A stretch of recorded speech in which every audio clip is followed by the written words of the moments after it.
Hi ഞാൻ Jini S home wear കളക്ഷൻസുമായിട്ട് നിങ്ങളുടെ മുന്നിൽ ഞാൻ വന്നിട്ടുണ്ട്.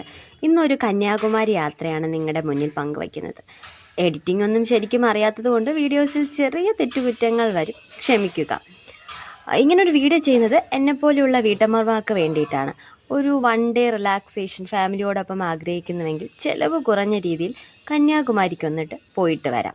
പ്രത്യേകിച്ചും ഞാൻ ട്രിവാൻഡ്രത്താണ്. നെയ്യാറ്റിൻകരയിൽ നിന്നാണ് നമ്മൾ പോകുന്നതെങ്കിൽ നമുക്ക് അവിടെ നിന്ന് ജനറൽ ടിക്കറ്റ് വെറും 45 രൂപ മാത്രമേ ഉള്ളൂ ഒരാൾക്കായിട്ട്. ഇത് നമ്മൾ ട്രെയിനിലിരുന്ന് നമുക്ക് പുറത്തോട്ട് കാണുന്ന കാഴ്ചയാണ്.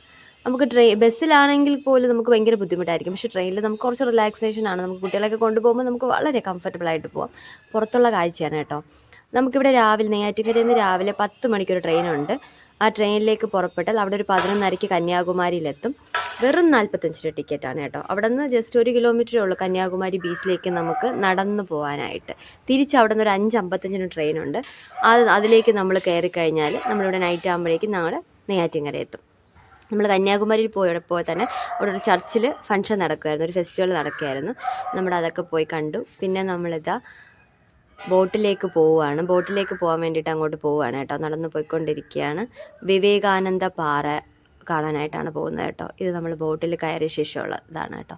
നല്ല ഭംഗിയാണ്. ഭയങ്കര നമ്മൾ പോയ സമയം ശനിയാഴ്ചയായിരുന്നു. പക്ഷെ എന്നാലും തിരക്ക് കുറഞ്ഞൊരു സമയമായിരുന്നു. നല്ല രീതിയിൽ നമുക്ക് കാണാൻ പറ്റി. കുഞ്ഞുങ്ങളെയൊക്കെ കൊണ്ടുപോകുമ്പോഴേ അവർക്കും ഈ ബോട്ട് യാത്ര ഇതൊക്കെ നമുക്ക് ചിലവ് ഞാൻ പറഞ്ഞത് ഫസ്റ്റ് ചിലവ് ചുരുങ്ങിയ ഒരു യാത്രയെന്നാണ്. ഞാൻ ട്രെയിനിൻ്റെ കാര്യം നിങ്ങളോട് പറഞ്ഞു കഴിഞ്ഞു. പക്ഷേ നമുക്കിനി ഇതിൽ പോകുമ്പോൾ ബോട്ടിൻ്റെ ടിക്കറ്റ് ചാർജസ് വരുന്നത് വെറും 100 രൂപയാണ്. ഈ 100 രൂപയ്ക്ക് നമുക്ക് ഈ ബോട്ടിൽ കയറി വിവേകാനന്ദ പാറയിലോട്ട് എത്തും. അവിടെ നിന്ന് വെറും 30 രൂപ കൊടുത്തു കഴിഞ്ഞാൽ നമുക്ക് വിവേകാനന്ദ പാറ അവിടുത്തെ എൻട്രി ആയി. അത് കഴിഞ്ഞാൽ നമുക്ക് ഈ തിരുവള്ളൂറും കണ്ണാടിപ്പാലം എല്ലാം കണ്ടിട്ട് വരാം. കണ്ണാടിപ്പാലത്തിനൊന്നും സ്പെഷ്യലായിട്ട് ഒരു ഫീയും ഉണ്ടാകുന്നതല്ല. ഈ 130 രൂപയാണ് നമുക്ക് അവിടുത്തെ ചിലവ്. പിന്നെ ഫുഡിൻ്റെ കാര്യം നമ്മൾ നോക്കണം കേട്ടോ. ഞാൻ അതല്ല ഉദ്ദേശിച്ചത്.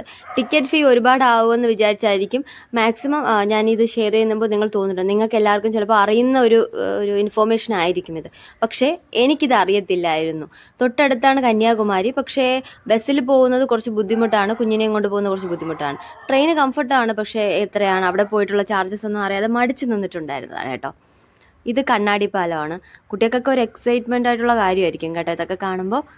തിരുവള്ളൂർ പ്രതിമ അവിടെ മേളിൽ പോയി കഴിഞ്ഞാൽ ഭയങ്കര ശക്തമായിട്ട് നല്ല കാറ്റടിക്കുന്ന നല്ലൊരു പക്ഷേ നമ്മളിപ്പോൾ ഈ സമയത്താണ് പോയെങ്കിൽ പോലും നല്ലൊരു ക്ലൈമറ്റ് നന്നായിരുന്നു. ഭയങ്കര കാറ്റായിരുന്നു കേട്ടോ. ഭയങ്കര കാറ്റായിരുന്നു. നിങ്ങൾക്കിപ്പോൾ കാണുമ്പോൾ മനസ്സിലാവും. ഭയങ്കര കാറ്റായിരുന്നു. പക്ഷേ നല്ലൊരു എക്സ്പീരിയൻസ് ആയിരുന്നു. അവിടെ നിന്ന് കാണുന്ന വ്യൂവും നല്ല സൂപ്പറായിരുന്നു.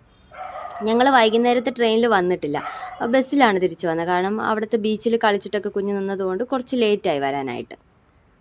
അപ്പോൾ ഞങ്ങൾ അവിടെ നിന്ന് ബസ് കയറിയപ്പോൾ ഉണ്ടായൊരു അനുഭവമാണ് നിങ്ങളോട് പങ്കുവയ്ക്കുന്നത്. അവിടെ നിന്ന് കയറി ഞങ്ങൾ ടിക്കറ്റ് എടുത്തു. 3 പേർക്കുള്ള ടിക്കറ്റ് എടുത്തപ്പോൾ കണ്ടക്ടർ ചോദിച്ചു ലേഡീസ് എത്രയുണ്ട്. അപ്പോൾ ഞങ്ങൾ 2 പേര് ലേഡീസാണ്. ലേഡീസിന് അവിടെ പൈസ കൊടുക്കണ്ട, ടിക്കറ്റിന് ക്യാഷ് കൊടുക്കണ്ട. എനിക്കറിയത്തില്ല, ഞാനത് എൻ്റെ അനുഭവമാണ് നിങ്ങളോട് പങ്കുവയ്ക്കുന്നത്. അതൊരു ഭയങ്കര ഇതായിരുന്നു. ഇതുണ്ടോ, നമ്മുടെ സൺസെറ്റൊക്കെ കണ്ടിട്ടാണ് വന്നത്. ഇത് വന്നിട്ട് അവിടുത്തെ വ്യൂ ടവറാണ്. അവിടെ കയറി നിന്ന് കഴിഞ്ഞാൽ നമുക്ക് കുറച്ചുകൂടെ സൺസെറ്റ് നന്നായിട്ട് കാണാം. ഞങ്ങൾ കുറച്ചുകൂടെ മാറി നിന്നാണ് കണ്ടത് കേട്ടോ. എന്നാൽ ശരി, താങ്ക് യു.